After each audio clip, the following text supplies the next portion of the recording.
Assalamualaikum warahmatullahi wabarakatuh. Kami di sini ingin memaparkan sedikit materi mengenai perangkat lunak komputer. Sebelumnya perkenalkan, kami kelompok 4, saya Sanita Iniesta, saya Gina Medesiana.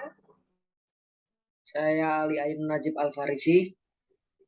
Bisa langsung ke materinya mungkin.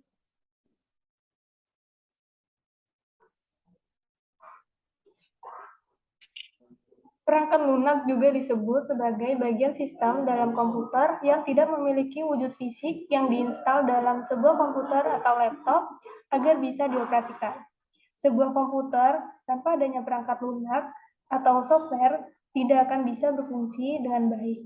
Perangkat lunak komputer atau software merupakan sekumpulan data elektronik yang disimpan dan diatur oleh komputer.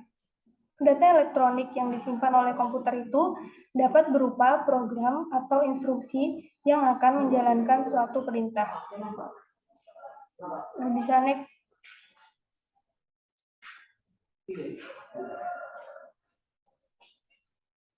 Perangkat lunak atau software memiliki komponen-komponen yang saling bekerja sama membentuk satu kesatuan dalam menjalankan fungsinya. Komponen perangkat lunak yaitu yang pertama ada sistem operasi. Sistem operasi sendiri merupakan sistem operasi pengelola seluruh sumber daya yang menyediakan layanan pada pengguna. Yang kedua ada sistem aplikasi. Sistem aplikasi sendiri merupakan program atau kumpulan instruksi yang dibuat atau dirancang untuk tujuan tertentu atau khusus.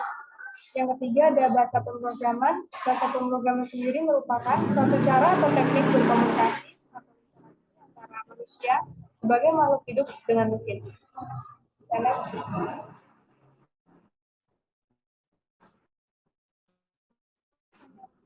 ada sistem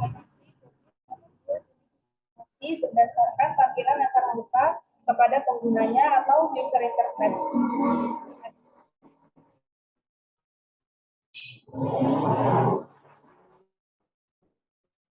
Bisa next.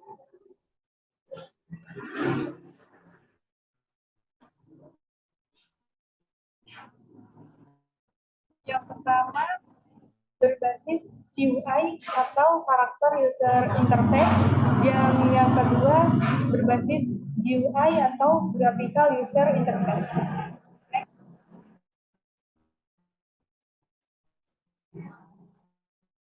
Yang pertama yaitu sistem operasi berbasis GUI. Next. Dalam sistem operasi yang berbasis Unix. Unix adalah sistem operasi komputer yang digunakan pada server, workstation, dan komputer pribadi. Unix adalah program berdasarkan client server model yang memungkinkan untuk multi-user, interface, atau jaringan.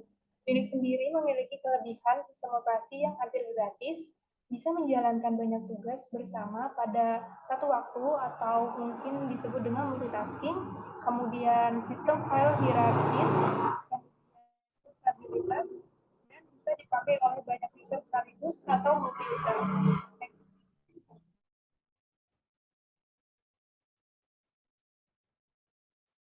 Yang kedua ada iOS, merupakan suatu sistem operasi yang dipakai untuk mengelola semua sumber daya yang ada pada komputer. Kelebihan dari sistem operasi di iOS yaitu ringan sehingga tidak menghabiskan banyak memori. Ukurannya kecil dan memiliki kompatibilitas tinggi. Untuk materi selanjutnya disampaikan oleh Faris.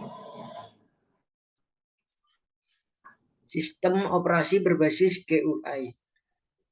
Sistem operasi Windows. Sistem operasi Windows berfungsi untuk menghubungkan antara aplikasi dan perangkat keras, sehingga dapat terintegrasi dalam bekerja secara konsisten dan stabil. Selanjutnya ada sistem operasi Linux. Linux berfungsi sebagai wadah untuk menjembatani komunikasi atau perintah pengguna pada hubungan software dan hardware dalam sebuah perangkat. Selanjutnya ada sistem operasi MacOS. Mac OS atau Macintosh Operating System adalah sistem operasi eksklusif yang hanya terdapat di komputer Apple saja. Selanjutnya, sistem aplikasi. Jenis program sistem aplikasi. Aplikasi desktop. Beberapa dari aplikasi desktop ini mempunyai banyak fitur. Contohnya seperti Microsoft Word, serta aplikasi desktop lainnya hanya mempunyai satu atau dua fitur. Contohnya seperti aplikasi jam atau kalender. Selanjutnya ada aplikasi grafis.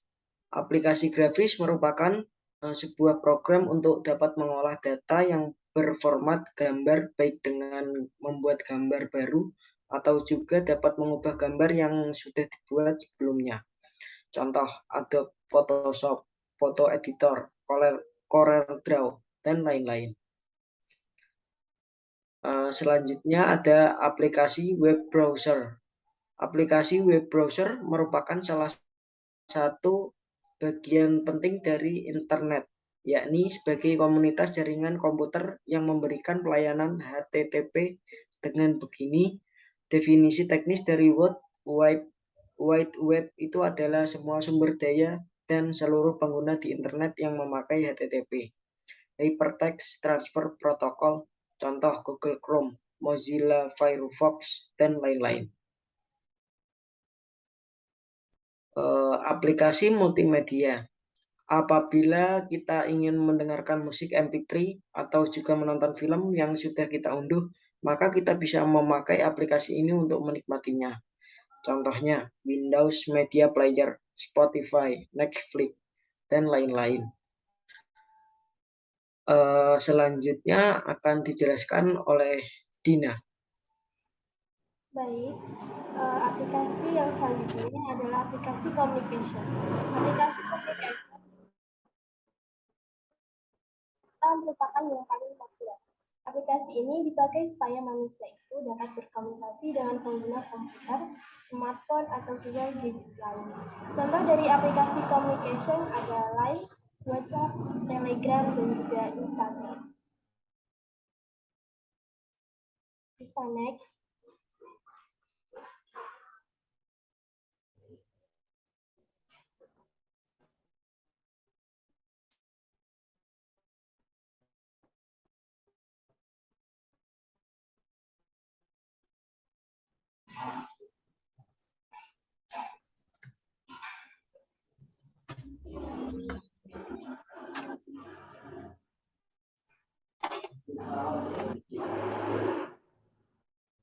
Kemudian aplikasi selanjutnya ada aplikasi DBMS. Aplikasi DBMS atau Database Management atau dipakai untuk menyimpan data, mengolah data, serta untuk menghasilkan output yang berupa informasi. Contoh dari aplikasi DBMS ada Microsoft Access, Oracle, dan Fox.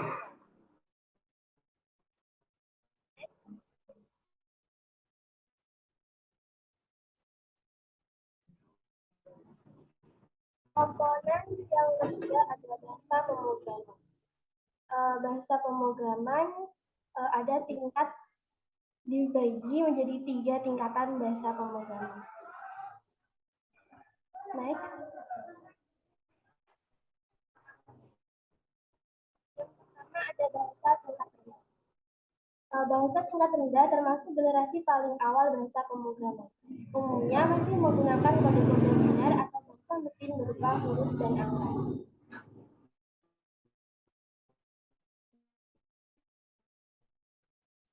Kemudian ada bahasa tingkat tinggi. Bahasa tingkat menengah ini mulai menggunakan kode huruf, angka, dan simbol khusus. Contohnya Assembler dan MASM atau Microsoft Macro Assembler. Next.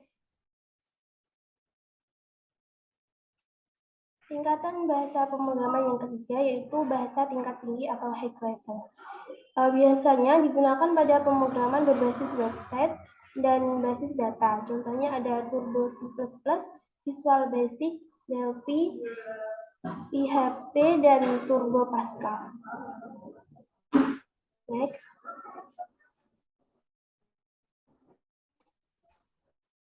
Selanjutnya ada macam-macam bahasa pemrograman.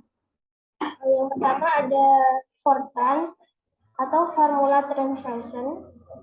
Biasanya dianggap sebagai bahasa tertua yang masih digunakan.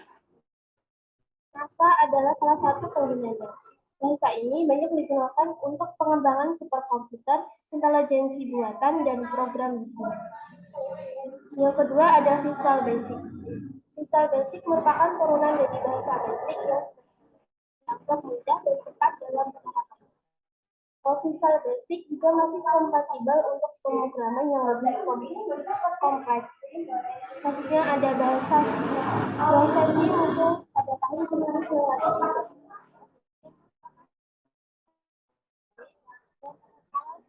Selanjutnya ada bahasa C++. Bahasa C++ pertama kali menerapkan konsep object oriented. Bahasa C++ merupakan generasi lanjutan dari bahasa C dengan fitur-fitur yang lebih kompleks. Selanjutnya ada bahasa Java. Bahasa Java merupakan bahasa pemrograman paling populer dan paling banyak digunakan. Bahasa Java paling banyak digunakan di dunia. Keunggulannya yaitu fleksibilitas sehingga dapat dipakai untuk berbagai kebutuhan. Selanjutnya ada bahasa PHP atau personal homepage paling banyak dipakai untuk pengembangan website. Facebook merupakan salah satu perusahaan yang setia menggunakan bahasa pemrograman ini. Bisa next.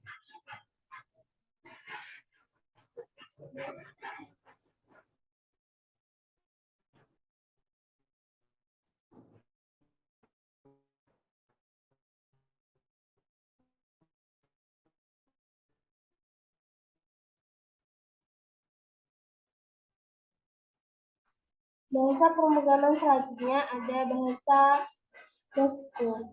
Bahasa Bosco merupakan bahasa yang diluncurkan oleh Microsoft pada April 2019. Bahasa ini lebih sederhana dan mudah dipahami baik oleh programmer maupun komputer. Bahasa ini masih dalam tahap pengembangan dan belum sempurna penerapannya. Selanjutnya ada bahasa Ruby. Yang sangat sederhana. Sehingga banyak mengembang website menggunakan bahasa ini ataupun sebagai tempat belajar. Ruby penggunaannya dapat sebagai 3D modeling, tracking informasi, hingga membuat web app. Selanjutnya ada bahasa JavaScript. Bahasa JavaScript biasa digunakan developer sebagai front-end. Lebih dari 90 yang membuat namanya sangat terkenal bagi kalangan developer. JavaScript biasa digunakan yang biasa digunakan sebagai backend. Selanjutnya ada bahasa Python. Bahasa Python adalah bahasa pemrograman yang paling umum programmer gunakan.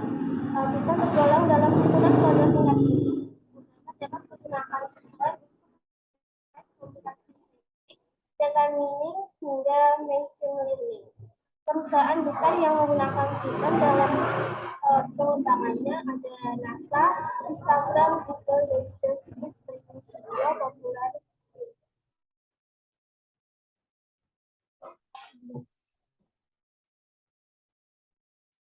Sekian presentasi dari kami. Apabila ada kesalahan dalam menjelaskan, mohon maaf. Terima kasih. Wassalamualaikum warahmatullahi wabarakatuh.